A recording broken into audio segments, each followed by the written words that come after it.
Do you have kind of preferences in terms of where marketing reports in? Because you have the, what was a legacy VP of sales. Now that role is kind of morphed into CRO, which covers a lot of the other go-to-market pieces, which may or may not involve marketing. What are your thoughts?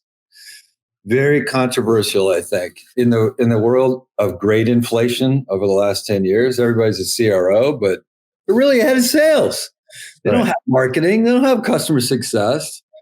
Actually, when I was at Evisort, I came up with, I want to be a chief customer officer because I want to air gap how a prospect becomes a customer, how a customer, all that. And I wanted to make sure there was, complete alignment. It's probably not the right title because that's now post-sales. Chief customer officer may be more indicative because, if you ask most CROs, they don't have marketing. They don't have customer success. Some more have customer success than marketing. But I'll also be really candid is I thought as a longtime CRO, I'm going to take over marketing. I'm going to take over customer success. Well, I'm a better buyer of marketing and customer success services, having done it myself.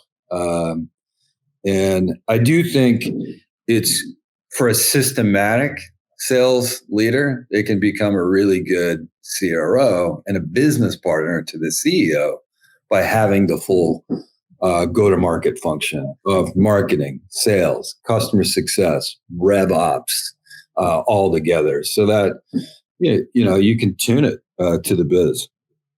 Yeah, and I know another key part is the OKRs, objectives and key results. But how great would it be if you had kind of the CRO and CMO actually tied in on the same results in terms of their compensation, right? It just seems so simple, doesn't it? It does. And I thought a lot about this too, and I'm going to argue that, and it's in my blog, and we'll cover it more in the future, but there's really 4 lagging metrics. I learned this at Xerox, the first year out of college, was there's activity metrics and result measures, and leading and lagging. And the lagging metrics, everybody's good at tracking them. But there's really 4 lagging metrics that you should care about as a company. And they're in this order. It's ARR, 33333, tripling.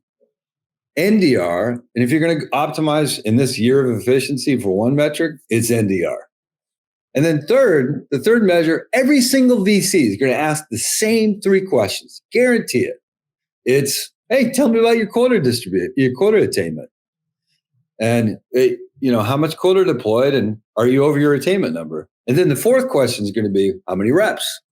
How many of them are there? And that's really going to be the tell of the tape on it. But I think the juice is in the activity measures.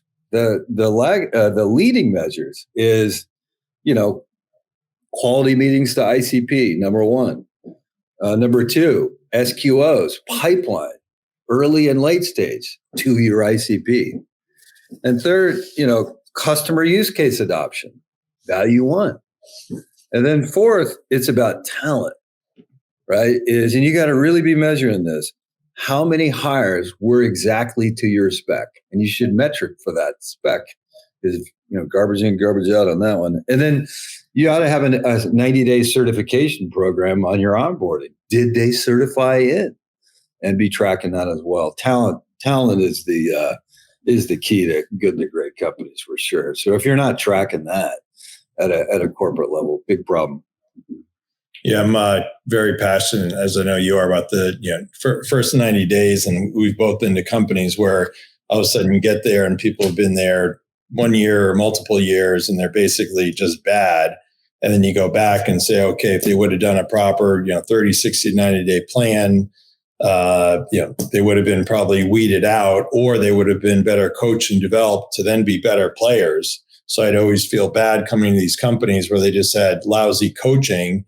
And you say, well, it's partially the individual's fault, but it's even more the company's fault for not providing them the proper feedback, the proper guidelines, the proper coaching. And then you're kind of in this fire drill. I'm like, okay, well, you suck because this and that. Here's the things you need to improve.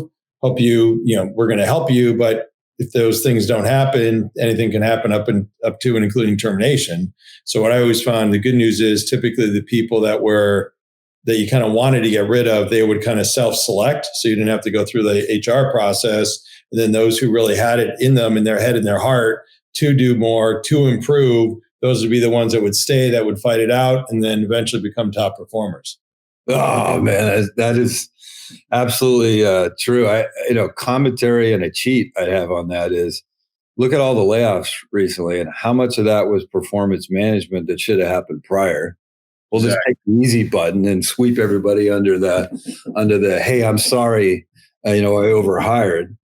That's so lazy. You need to be doing the old GE 9 block, putting your people in every quarter, every month. Do it on a whiteboard. See if your leader can actually align where your stars are, your middle performers, and the folks need attention. But I'll give you a cheat that I really didn't. People weren't receptive to it in the high growth heady days, but it's a cheat on talent that is so good, and I'm using it every single day today. Is in your interview process for an AE or a sales leader or any role, really, you always have a challenge. And I think the challenge ought to be give them enough data that they need to do a 30, 60, 90 day plan, and have that be the challenge, and present to your hiring managers what they would do if they came in the first 90 days. And the benefit of doing that is you really find out, well, people do the hard work. Half the people don't show up with it. They'll cancel out.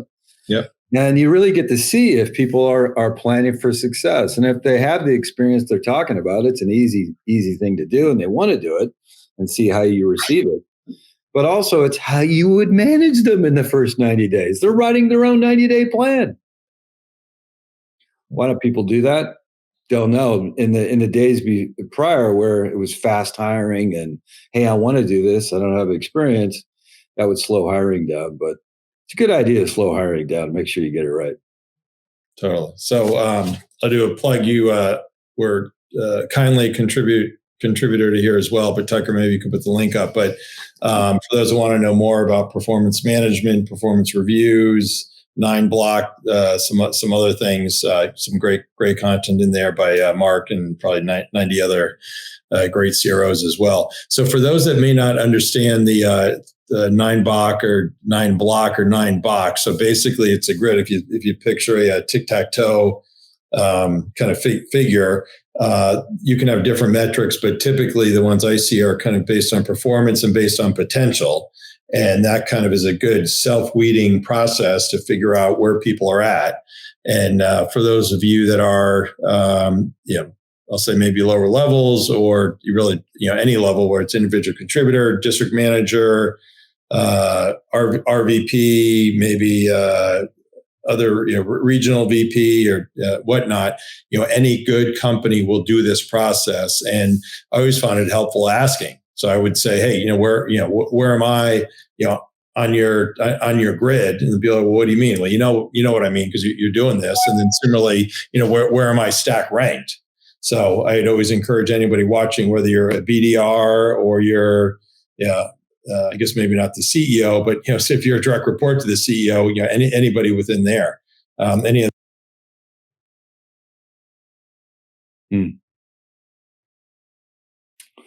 Oh, sorry. I think I cut in and out there. I don't know what happened. Can you hear me? Yeah. Okay. Yeah.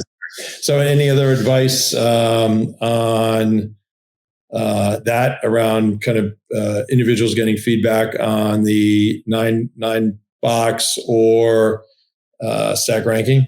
Well, I just, I parrot what you always say, which is asking your boss, what can I do different or better? Right. And if you do that all the time, you're going to know where you are in the stack ranking. And your feedback is a gift. And so you can ask your boss or folks around you for that gift on a regular basis. What can I be doing different or better? I want to get an A. Totally.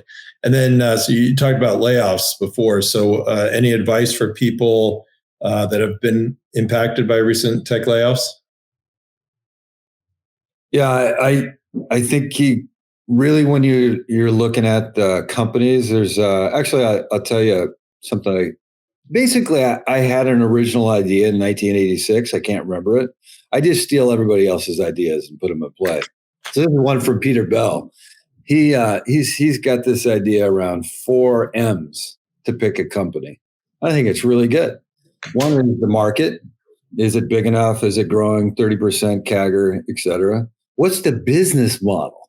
Think about where cash is key, profitability, long-term cash. Look at Warren Buffett. What do you invest in? Business model, number 2. Number 3 is nobody's got time for working with jerks and people that don't have an experience. What's the management team like? Do they have experience in doing this? Would you learn things from them? Regardless of income, if you're early in your career, build the base of experience. And then the 4th M is really interesting. Magic. What's the magic in the business? There ain't no magic in it. They don't have a clear vision where they're going to go. Life's too short. Find one that is have some magic. Yeah, totally. So I actually am totally subscribe to that theory, especially as I look at companies potentially to invest in. And I also add on product market fit. Does the company have product market fit or not? Because if they do, that makes life certainly a lot easier, as we know. What is the market? How big is the TAM? How can they do against it? What's a competitive landscape like? That's self-explanatory. And then from a valuation perspective, kind of how's the valuation? Because if you're coming in, a good chunk of your stock or a good chunk of your income could be based off stock. So kind of what does that look like? And right now you have a lot of companies who raised a lot of money at big valuations, and see what are your options that you're getting. What are they priced at? Because from day one you could be potentially out of the money forever, right? So it could be a heroic act just to get back to the valuation that it was a year ago. But if they've kind of typically they'll reset or kind of do something. So those are some. They're don't fall in the line of M's, but some other attributes I throw on there as well. It kind of brings to mind a big thing too, which is just 6 months ago, everybody's trying to drive unicorn valuations. 10 million in ARR gives you over $1 billion in market cap. And I'll be candid. When we did our Series C at Evisort, we were a little disappointed because we were sub $1 billion in valuation. I'm like, oh my God, thank you that we didn't get over $1 billion valuation. And Jerry Ting, CEO, would be saying the same thing too, because how do you get to that? You're going to have a massive down round in the future. But sometimes you're better to be lucky than good. You're lucky to not get that kind of valuation. And the companies that have it today, boy, you really got to look at their stock is not going to be worth what you might get. So really take a look at that, these companies as well. It's a big problem that's going to shake out. Totally. And you're talking before about people that have been, laid off. They will, think they're laid off just because of the economy, but in fact, it is performance management. So I always tell people, look in the mirror, go talk, have that open discussion with whoever it is that you work for, you work with, to say, what could I do different or better? Because more times than not, they're getting rid of people. They're not getting rid of the top performers. They're getting rid of the bottom performers. So take that as a lesson learned, which can be really valuable. You got to bite your ego, but something that could be really, really powerful in terms of what you get out of it. So Tucker, maybe Paul, looks like we had a question from Tim. So Tim, thank you. And for any others watching or listening, feel free to chime in. Tim says, great talk, Randy. Thanks. One question from Mark is, who should own the ICP, Ideal Customer Profile Identification, marketing, sales, product? I often see it being rushed, loose, and not nearly as scientific as it should be. Well, by the way, Tim, if you go, everybody on LinkedIn, look him up. He has this RevOps consulting business. He's got it going on in terms of how to really instrument for SaaS. And, I think everybody's so overspent on RevOps tools and questionable impact. He can really help folks get to that. Actually, I'm working as an advisor for a company called Close Factor right now that really helps companies execute ICP. And it's interesting because I talk to folks like ICP. Everybody knows ICP. Everybody's working on. Oh yeah, how? The way you can check is what is the BDR? What accounts are in the BDR outreach sequence? What persona are they calling on? People, by the way, personas don't buy. People do. What people are they reaching out to on a regular basis? Mm-hmm.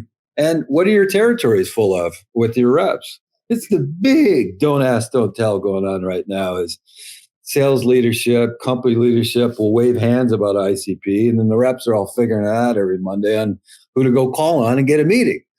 I think to answer his question, it's so critical. It always has been, but now it'll be more in focus. Is the CEO needs to own ICP and really have a cross-functional, ongoing focus on ICP. Yeah, definitely. And I think just as important as ICP is I'll call it the no-fly zone. So I've been at a couple of companies, or one when we were at HP together, we had we did a green, yellow, red, but then we found out people were the yellow, you really shouldn't. So we just said, green and red.